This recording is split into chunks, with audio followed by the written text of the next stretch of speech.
Je suis ravi de vous accueillir aujourd'hui pour ce webinaire qui est organisé par le chapitre PMI Sénégal. Nous sommes ensemble aujourd'hui pour un échange enrichissant sur le sujet promouvoir l'excellence opérationnelle et son lien avec la gestion de projet. Pour ceux-là qui sont tout nouveaux, que vous soyez des gestionnaires de projet ou pas, que vous découvrez ce domaine pour la toute première fois, ce webinaire est conçu pour vous. Ce webinaire est conçu pour pouvoir apporter également des perspectives enrichissantes sur la thématique qui sera abordée. Le chapitre PMI Sénégal a un privilège, un honneur de recevoir aujourd'hui un expert de renommée internationale, c'est M. Amine Gemarzi.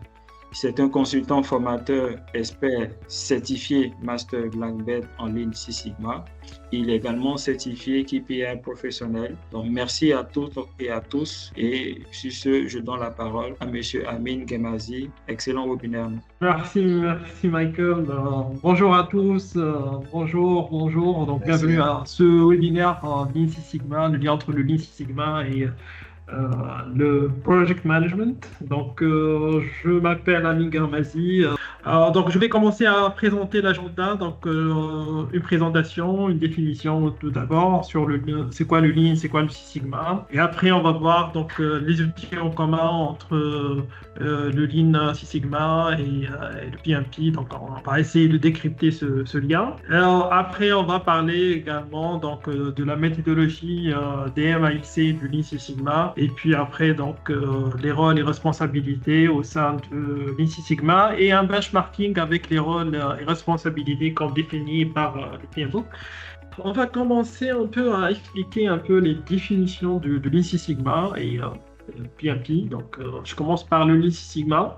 En fait, le Lean Six Sigma, c'est une combinaison entre deux méthodologies. Donc, il y a la méthodologie Lean et la méthodologie Six Sigma. Il faut savoir que la méthodologie Lean, ça vient de Toyota.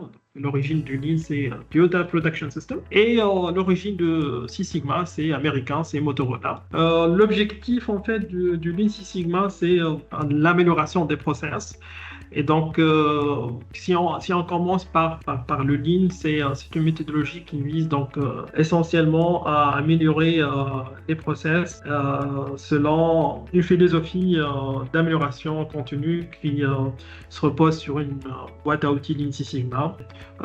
Cette boîte à outils, c'est une série d'outils et statistiques et outils soft avec des personnes qui vont être formées sur les deux méthodologies. Ça va leur permettre donc d'impliquer un groupe de personnes pour générer l'amélioration continue. Et donc, lorsqu'on parle d'amélioration continue, ça veut dire quoi? Ça veut dire que tout le monde, il va essayer de regarder le processus avec ce qu'on appelle les lunettes du client. C'est-à-dire qu'il va essayer d'améliorer son processus de façon à ce que le processus soit meilleur qu'avant aux yeux du client. Oui.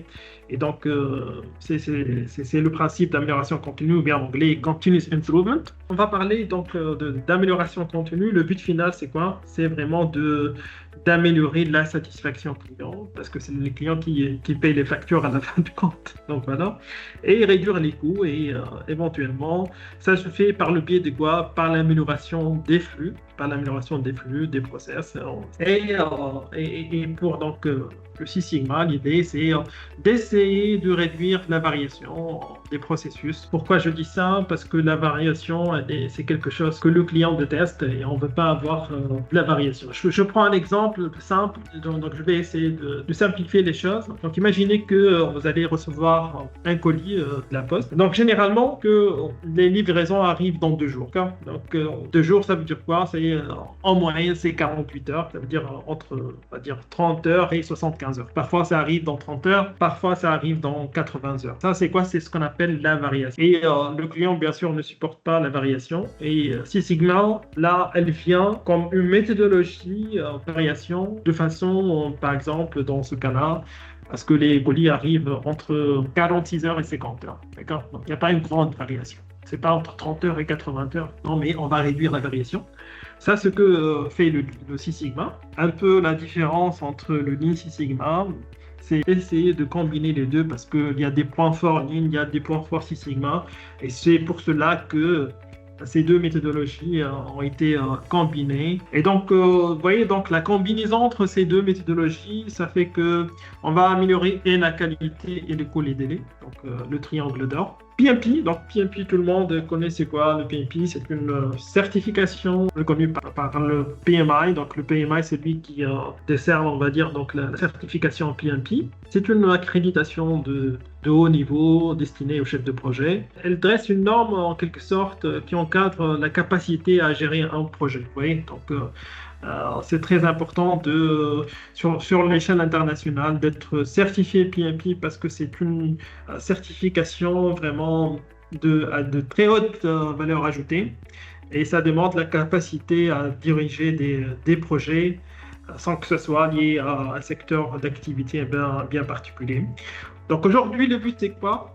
C'est de voir le lien entre le Lean Six Sigma comme étant une méthodologie d'amélioration continue, mais également comme étant une méthodologie de gestion de projet et le PMP voilà, comme étant une certification mondialement reconnue et qui c'est en quelque sorte une méthodologie de gestion de projet. Donc on va voir la différence. Quand est-ce qu'on va utiliser PMP, quand est-ce qu'on va utiliser le Lean Six Sigma et on va voir au fur et à mesure la différence entre les deux. Donc voilà, je commence par le Lean Six Sigma. J'ai expliqué que le Lean Six Sigma, le Lean, c'est le speed, c'est un peu donc la partie vitesse de processus.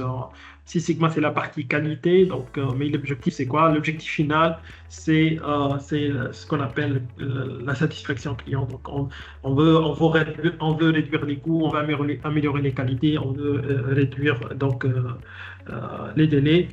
Et le Lean était appliqué au départ uniquement dans l'industrie, mais après, dans les années, après, on va dire, dès les années 2000, on va dire, ça a été appliqué dans le secteur du service, surtout lorsque ça a été combiné avec le Six Sigma. Donc Six Sigma, si on parle un peu de l'histoire du Six Sigma, ça a été développé dans les années 90 par Motorola, en fait, en réponse à des problèmes de qualité de produit, de satisfaction client, etc. Et méthode d'amélioration continue. Et donc, ça a été appelé Six Sigma. Et donc, ces deux méthodologies, dans les années 2000, ont été combinées. Du moment que le Lean Six Sigma, c'est une méthodologie de gestion de projet. Alors, c'est quoi la différence entre le Lean Six Sigma et le PMP? Et donc, comme c'est marqué sur votre écran, le Lean Six Sigma est utilisé pour des projets où l'objectif est d'améliorer un process ou de résoudre un problème dont la solution n'est pas connue à l'avance. Ça, c'est très, très important. Pourquoi je dis ça? Parce que si la solution elle est connue d'avance, ça ne sert à rien de faire un projet Lean Six Sigma. Pourquoi? Parce que le Lean Six Sigma, comme étant une méthodologie de gestion de projet, c'est une méthode plus ou moins lourde. On aura besoin de ressources en termes financiers, en termes essentiellement de ressources humaines pour gérer un projet. Donc, du moment qu'on sait qu'il y a une solution connue d'avance, ça ne sert à rien de créer un projet Lean Six Sigma. Alors que si la solution n'est pas connue à l'avance, à ce moment-là, on va utiliser le framework DMAIC du Lean Six Sigma, bien sûr, pour éliminer ce qu'on appelle les gaspillages, donc tout ce qui est activité à non-valeur ajoutée. On va essayer de réduire les variations, on va essayer d'améliorer les performances des process grâce à des outils et analytiques et des outils également soft pour éventuellement améliorer les KPI des process. Donc, vous voyez, la différence majeure, c'est que Lean Six Sigma également, c'est une méthodologie de gestion de projet, mais contrairement au Project Management PMP sur un standard PMI, donc c'est du moment que la solution n'est pas connue d'avance, à ce moment-là, on doit gérer le problème selon la méthodologie Lean Six Sigma. Mais ça reste également une méthodologie de gestion de projet. Ça, c'est très, très, très important à savoir. D'accord? Donc, PMP s'applique aux projets prédictifs, hybride, agile. Le but, c'est quoi? C'est de livrer un produit ou un service. Et le rôle du chef de projet, je vais expliquer par la suite les différences entre les rôles, entre les différents un chef de projet, il y a Lean Six Sigma, et un chef de projet, ce qu'on appelle les Green Belt et Black Belt, et le rôle du chef de projet dans le cadre du PMP. D'accord? Donc, quand est-ce qu'on va dire le Lean Six Sigma, c'est une méthodologie de gestion de projet, parce que c'est pas essentiellement la définition du Lean Six Sigma parfois, parce qu'il y a des problèmes dont on utilise la gestion de projet, il y a également des problèmes dont on utilise d'autres techniques. Et je vais essayer d'expliquer tout ça. Donc, on va rentrer un peu plus dans le détail. Hein. Donc, en fait, le Lean Six Sigma, cette méthodologie, elle est façonnée selon le principe de l'amélioration continue. Hein. Ce principe signifie quoi? Signifie que vous êtes toujours à la recherche des moyens d'améliorer la qualité et de résoudre tous les problèmes liés à la qualité. Comme par exemple, lorsque je parle de la qualité, c'est vraiment la qualité avec un grand Q, c'est-à-dire que ça peut toucher à la satisfaction client, ça peut toucher au délai, ça peut toucher également au coût, etc., etc. Mais comme vous savez, la demande des clients, elle change de façon constante, d'accord? Donc vraiment, il est essentiel d'anticiper et de s'adapter à ces changements. Et le respect de ce principe, ça permet à une organisation ce qu'on appelle un haut niveau de flexibilité envers ses clients. D'accord? Donc, dans la structure du Lean Six Sigma, ce principe prend forme de deux manières. Donc, la première chose, c'est ce qu'on appelle les initiatives d'amélioration au quotidien. D'accord? C'est ce qu'on appelle Daily Improvement Initiatives. D'accord? Et des initiatives d'amélioration basées sur des projets. Donc, il faut savoir que pour gérer l'amélioration continue, on fait la différence entre des initiatives qui sont des initiatives basées sur la gestion de projet, mais également sur ce qu'on appelle également l'amélioration au quotidien. Et lorsqu'on parle d'amélioration au quotidien, là, c'est la partie Daily Improve. On parle essentiellement du Lean. Hein. On parle essentiellement du Lean. Et lorsqu'on parle de initiatives basées sur des projets, on parle du Six Sigma ou bien du Lean Six Sigma combiné.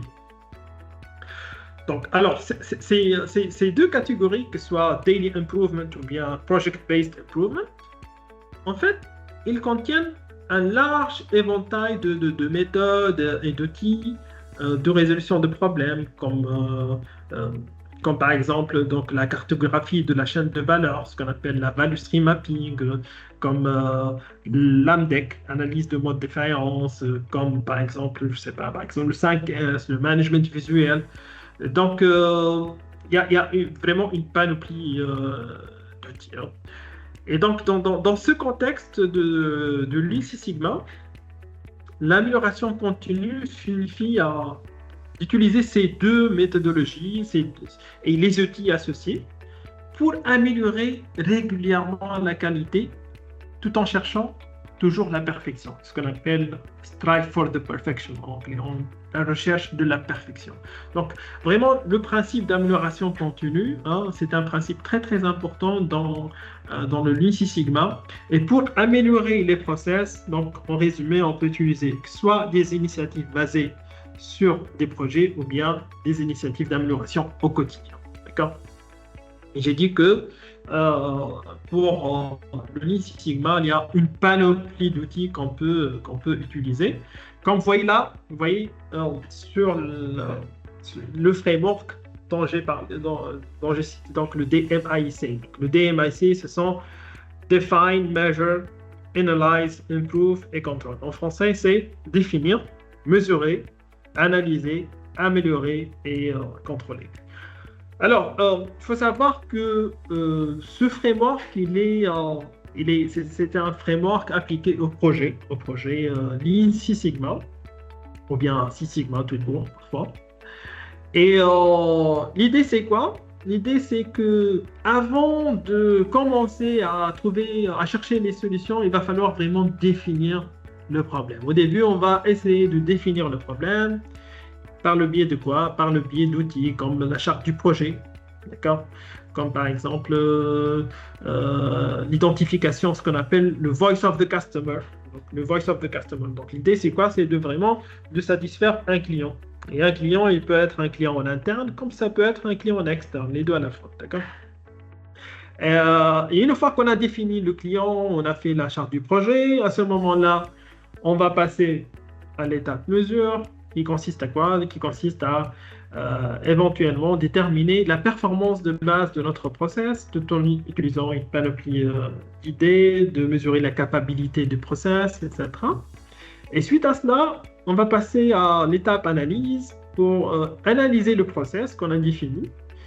Et l'idée, c'est quoi? C'est de déterminer les causes potentielles du problème pour par la suite donc, identifier les causes racines du problème, hein, sur lesquelles on va agir lors de l'étape improve ou bien l'étape améliorée.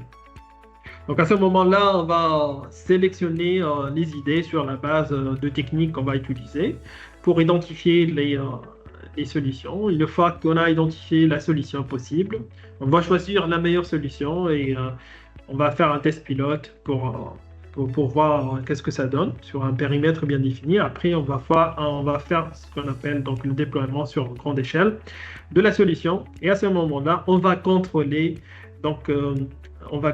ces solutions, on va contrôler le plan d'action, on va contrôler également donc, les résultats pour voir si éventuellement est-ce qu'on est en ligne avec l'objectif escompté qui a été défini dès le départ ou pas. Donc vous voyez que c'est une méthodologie scientifique de résolution de problèmes.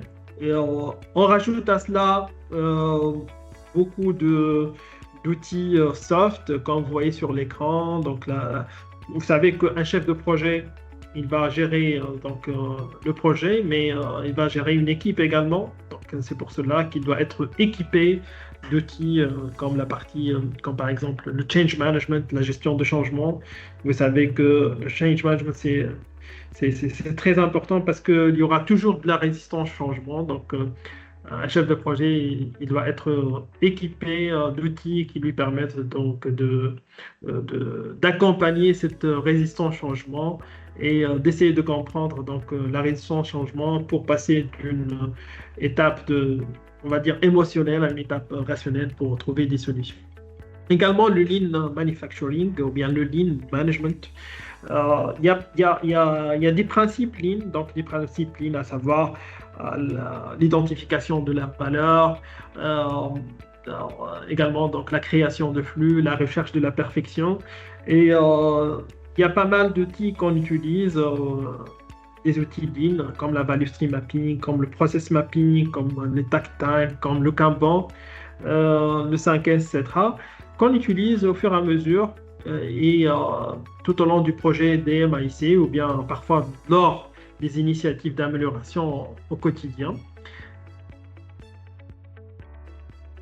Lean Six Sigma et PMP partagent en fait de nombreux outils. Hein. Donc, comme par exemple, tu prends l'exemple donc, de la gestion des parties prenantes, hein, donc, ce qu'on appelle le stakeholder analysis. Donc, ce stakeholder analysis, c'est quoi? C'est que l'idée, c'est de savoir quels sont les partisans du projet, quelles sont les personnes qui vont résister au projet. Et l'idée, c'est de comprendre, en fait, quel est le comportement de chaque partie prenante vis-à-vis de nos projets et essayer donc de trouver un moyen pour faire adhérer les équipes pour que le projet réussisse. Et alors, on retrouve ça, ce que ce soit dans le Lean Six Sigma ou bien dans le PMP. Et l'idée, c'est d'essayer d'élaborer finalement un plan d'action. Parmi le plan d'action, c'est un plan de communication. Donc, comment communiquer vis-à-vis donc, les parties prenantes, à quelle fréquence, par quels moyens, etc. Donc, ça, c'est une partie aussi également de ce qu'on appelle le change management, bien la gestion de changement. Donc, on retrouve ça dans le Lean Six Sigma, on retrouve ça dans le PMP. Donc, vous voyez que le Lean Six Sigma et le PMP partagent plusieurs outils et techniques. bien que l'application elle peut varier selon le contexte, hein, mais de toute façon, l'idée, c'est qu'il y a pas mal d'outils qui sont en commun. Je prends un autre exemple, c'est ce qu'on appelle l'analyse des risques. Donc, vous savez que euh, l'analyse de risque, c'est une partie intégrante de la gestion de projet, hein, donc, pour anticiper les problèmes. Et également, dans le Lean Six Sigma, on utilise une technique qui s'appelle en anglais le FMEA, Failure Mode Effect Analysis, ou bien en français, c'est ce qu'on appelle donc l'analyse des modes de défaillance et leur criticité. C'est l'AMDEC, c'est l'outil d'AMDEC. Également, un autre outil qui est très important, ce qu'on appelle donc les réunions de revue. Donc, dans le cadre PMP, donc l'idée c'est quoi? C'est de surveiller le progrès et faire les ajustements nécessaires si jamais il y a des dérives. Et dans le cadre de Lean Six Sigma, on appelle ça ce qu'on appelle ça les tollgate review. Les tollgate review, donc ce sont en fait pour passer d'une étape à une autre étape. Donc pour passer de l'étape mesure à l'étape par exemple analyse, il va falloir faire un tollgate review. C'est un point, donc c'est pas une formation, c'est une réunion formelle entre le chef du projet et le sponsor du projet. Le champion d'une façon générale, pour éventuellement voir est-ce que l'étape elle a été bien faite ou pas.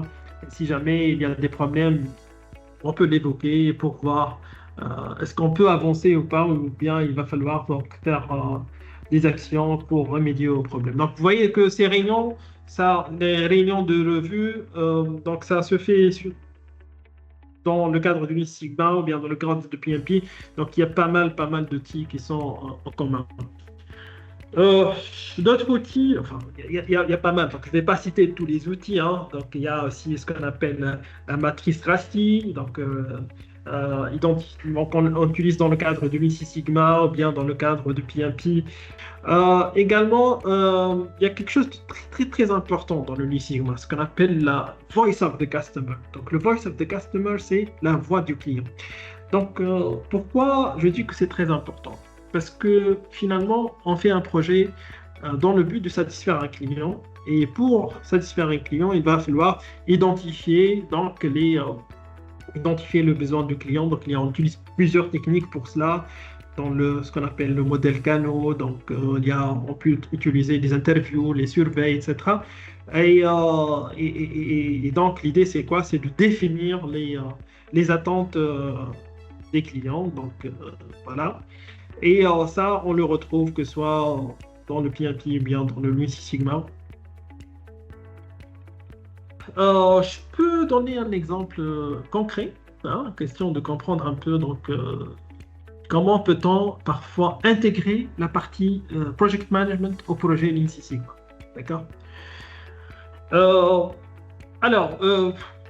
Imaginez qu'on est en train de gérer un projet Lean Six Sigma et on est à l'étape Improve. L'étape Improve, c'est quoi? C'est l'étape d'amélioration.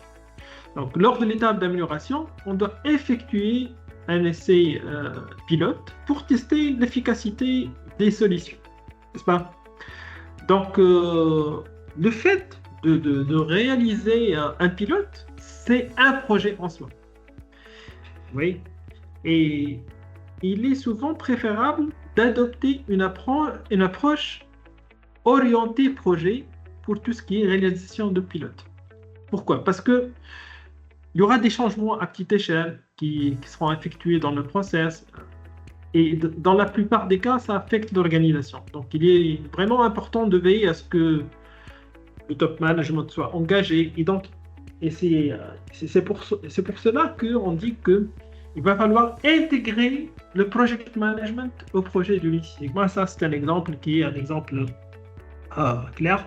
Donc, par exemple, lors de l'étape Improve, pour éventuellement donc, effectuer un essai pilote, on doit suivre la méthodologie de gestion de projet. Et ça, c'est les étapes d'une implémentation réussie. Par exemple, il faut compléter un plan de mise en œuvre, puis après, on va collecter les données, puis après, on va communiquer la stratégie, on va former les gens sur une nouvelle stratégie. Et Et par la suite, donc, on va voir donc, l'effet de la solution donc, sur le nouveau process et par la suite, on va ancrer ces changements dans l'organisation. Donc, vous voyez que dans le Lean Six Sigma, parfois on utilise la méthodologie de gestion de projet. D'accord? Et encore une fois, la méthodologie Six Sigma, elle se base sur le protocole des MAIC. Vous voyez? En tant que PMP Certified, la plupart d'entre vous ils sont certifiés PMP ou bien vous avez une certaine connaissance en termes de project management. Le fait d'être également certifié Lean Six Sigma, qu'est-ce que ça va vous apporter? Et je vais expliquer ça sur 3 niveaux. Donc, sur le plan individuel, donc, je vais prendre un exemple de certification, par exemple la certification Black Belt Lean Six Sigma. Il faut savoir que le fait de suivre une formation Lean Six Sigma et d'être certifié également, ça offre de nombreux avantages sur le plan individuel. Par exemple, il y aura des compétences avancées en termes d'amélioration continue. Il faut savoir que la certification, par exemple Black Belt, ça démontre une certaine expertise dans les outils Lean, dans les outils Six Sigma, dans tout ce qui est analyse, résolution de problèmes complexes, dans différents processus. Donc, ça veut dire quoi? Ça veut dire que ça fait monter en compétence le chef de projet en termes de résolution de problèmes. Mais c'est pas uniquement ça. Hein. C'est en quelque sorte c'est une certaine reconnaissance professionnelle parce que être certifié Black Belt, c'est un vraiment atout différenciateur sur le marché du travail, hein, parce que c'est un certificat qui est connu sur le plan international. Et donc, les employeurs cherchent toujours des leaders qui sont capables d'optimiser les process. Et c'est vraiment ça. Donc, sur le plan individuel, ça rapporte une certaine reconnaissance. Le fait d'être certifié, c'est pas uniquement, ça n'atteste pas que la partie théorique, mais également donc les compétences également à mettre en pratique les améliorations. C'est-à-dire que pour être certifié, déjà, j'explique un peu le parcours de certification. Il y a une partie théorique, il y a une partie pratique. Le troisième point, donc, c'est au niveau organisation. Donc, il faut savoir que le fait de faire des projets d'amélioration, ça renforce la satisfaction client. Donc, parce que l'amélioration continue des process, ça permet de fournir des produits, des services, on va dire, de haute qualité. Ça augmente la satisfaction client, ça améliore la fidélité, ça peut-être aura un impact sur le pourcentage du part du marché. Là, je vais passer à un autre point il est en lien direct avec ce que nous avons évoqué, c'est les rôles et les responsabilités dans une organisation Lean Six Sigma. Donc, on a dit que le Lean Six Sigma, ça c'est basé sur le principe d'amélioration continue. Et ce principe d'amélioration continue, on peut le retrouver soit au niveau opérationnel par le biais des initiatives d'amélioration ou bien par le biais de projets d'amélioration. D'accord? Et pour cela, il va falloir identifier des rôles dans une organisation Lean Six Sigma. Et ces rôles, ce sont des rôles qui sont basés sur cette philosophie d'amélioration continue.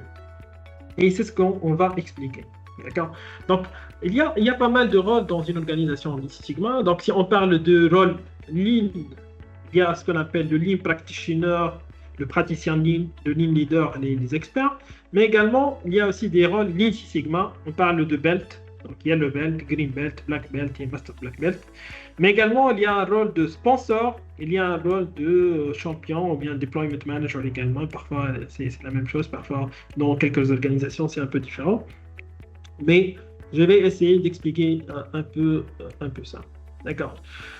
Alors, la question qui se pose, quelle est la différence entre les rôles que j'ai évoqués? D'accord? Donc, il y a les yellow belt, les green belt, le lean leader, machin, etc. Donc, il y a pas mal de rôles. Alors, il faut savoir que pour identifier les rôles dans une organisation Lean Six Sigma, il est essentiel de comprendre les points sur lesquels on doit structurer ça. C'est-à-dire que, essentiellement, les différences entre les rôles, ça se fait, euh, comment dirais-je, euh, pour déterminer lequel des rôles ça vous convient le mieux, ça, je pense que c'est mieux ça. La seule chose que vous devez faire, c'est de jeter un coup d'œil sur ces 4 facteurs. Donc, à savoir, le knowledge of Lean Six Sigma, la complexité du projet, le scope du projet, et ce qu'on appelle le training authority, ou bien la capacité à donner donc, des formations. Je vais expliquer, je vais expliquer ça. Alors, si par exemple vous préférez de se concentrer sur l'amélioration des process de point de vue vitesse, de point de vue efficacité, du point de vue communication, alors à ce moment-là, on va parler d'un rôle plutôt lean. D'accord? C'est un rôle lean qui vous convient le mieux. Cependant, si vous souhaitez, par exemple, enrichir ce rôle-là avec tout ce qui est analyse de données, avec tout ce qui est statistique, donc alors à ce moment-là, on parle de rôle Lean Six Sigma. D'accord? Donc il y a un rôle Lean, il y a un rôle Lean Six Sigma. Donc, et je pense que ça illustre un peu la différence entre les différents rôles. Donc, par exemple, là, il y a les yellow belts, les green belts, les black belts. Ça, ce sont les rôles Lean Six Sigma. Ça, c'est ce qu'on appelle la gestion de projet. Donc, des initiatives basées sur les projets d'amélioration. Et ça, c'est des initiatives d'amélioration au quotidien. On parle de rôle Lean. Donc, la question qui se pose, est-ce que je dois être un green belt, ou bien je dois être un black belt, ou bien je dois être un yellow belt, ou bien un lead practitioner, ou bien un leader? Comment je fais la différence entre ça et entre les différents rôles? C'est que, par exemple, si je veux être un expert en termes de connaissances ici, si je veux, par exemple, que je forme les green belts et je forme les yellow belts, oui. Donc là, on parle, par exemple, d'un rôle de chef de projet qui gère les projets d'amélioration. Donc, il a une connaissance assez approfondie en termes de Lean Six Sigma. Il peut former les green belts et les yellow belts, et même les black belts. Il gère des projets qui touchent plusieurs départements à la fois et qui sont des projets complexes. À ce moment-là, je parle de rôle de black belt. Donc, à ce moment-là, je vais dire que je vais faire une formation black belt, donc niveau black belt. Mais si je ne veux pas faire ça, je veux juste être un membre actif du projet, donc j'ai besoin d'une certaine connaissance en termes de Lean Six Sigma. Donc à ce moment-là, je vais suivre juste une formation Yellow Belt. Donc il y a parfois des gens qui me posent cette question, est-ce que je peux faire directement du green belt ou bien du black belt direct? Oui, la réponse à cette question, c'est simple. Si vous souhaitez, par exemple, faire la formation black belt directement, c'est possible, à condition que vous allez gérer les projets complexes, que vous allez former les gens par la suite et que vous souhaitez avoir une certaine connaissance, c'est pas une certaine connaissance, des connaissances approfondies en termes de Lean Six Sigma. Par contre, si vous allez me dire non, je veux me focaliser sur la partie Lean et je veux gérer juste des projets à complexité moyenne et que ça touche un seul département à la fin, donc à ce moment-là, je te dis que, par exemple, il faut suivre soit le Lean Practitioner comme formation ou bien le Yellow Belt.